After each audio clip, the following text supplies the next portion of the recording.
These clips were recorded at 24-bit 96K and bounced down to WAV files at 16-bit 48K. The guitar I'm using is tuned to drop B.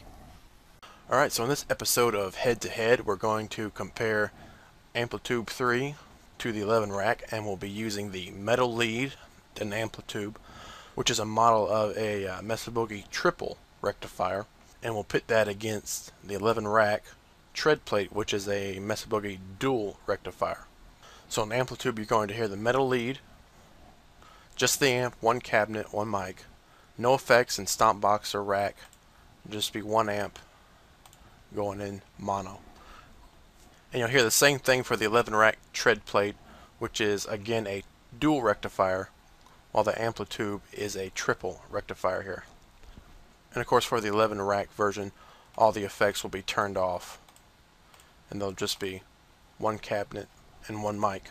And then after that, we'll compare the 5150 emulation in Amplitube 3, again with no effects, one cabinet, one mic, and we'll pit that against some presets that I've made of a 5150 and a 6505. Now for the 11 rack 6505 or 5150, there will be effects in the chain because the 11 rack does not have a Peavey 5150 or a Peavey 6505 emulation. So I had to take raw sound samples of a Peavey 5150 and a Peavey 6505, and I had to model those myself and make presets that sort of emulate the sound of a 5150.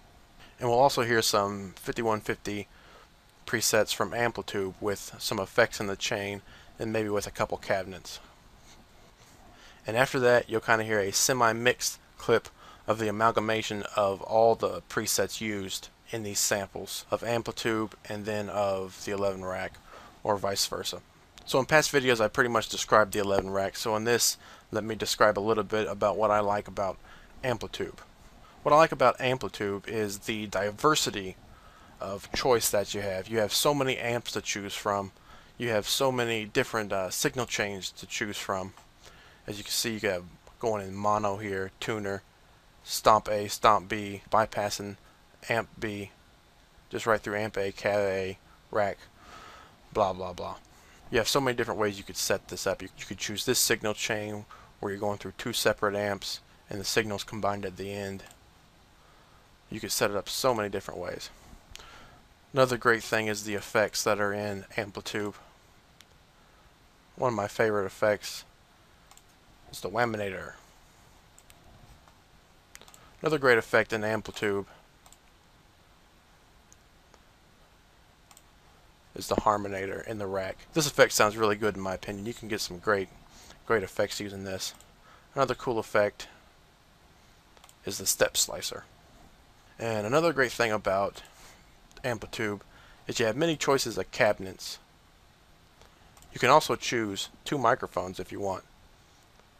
So say I have one microphone here, and here's my second microphone. And IK Multimedia did a great job on this graphical representation here. How you can adjust your microphones exactly where you want them.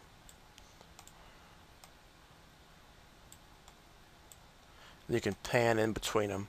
Choose one or the other, or kind of a combination of both.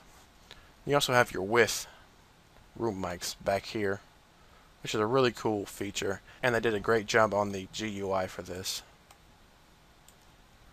Choose your room type, all kind of cool stuff.